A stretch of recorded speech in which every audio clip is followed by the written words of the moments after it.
రాష్ట్రంలోనే మొట్టమొదటిసారిగా ప్రైవేట్ స్కూల్స్లో జరగడం అంటే గవర్నమెంట్గా ప్రైవేట్ పాఠశాలలో మేనేజ్మెంట్ ద్వారా జరగడం ఫస్ట్ టైం.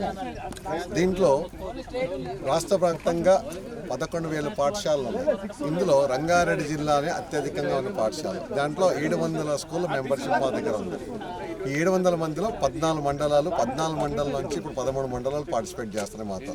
ఆ 13 మండలం నుంచి ఒక్కొక్క మండలం నుంచి 200 నుంచి 150 మంది మెంబర్స్ ఉన్న స్కూల్స్ ఉన్నాయి. దీంట్లో ఈరోజు రాజేందర్ నుంచి 35 మంది, సరౌండర్ నుంచి 34 మంది, షేర్లింగం నుంచి 25, ఇలా ప్రతి ఒక్క మండలం నుంచి పార్టిసిపేట్ చేస్తున్నారు.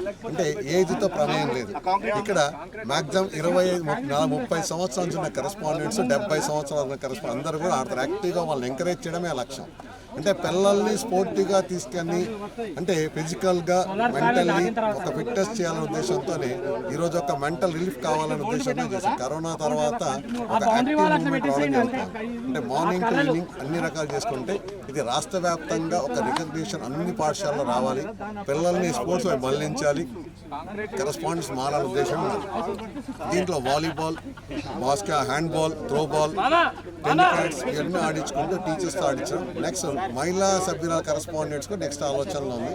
ఇప్పుడు మాత్రం జెంట్స్ అందరూ కూడా అన్ని రకాల ఏర్పాట్లు ఇక్కడ ఇబ్రాహీంపట్నంలో రిసార్ట్స్కి వచ్చి ఈరోజు జరగడం జరుగుతుంది. ఇంకోటి సార్, అంటే స్పోర్ట్స్ మీట్స్ అంటే ఓన్లీ స్టూడెంట్స్కే ఉంటుంది అనే ఒక ఉద్దేశం ఉంది.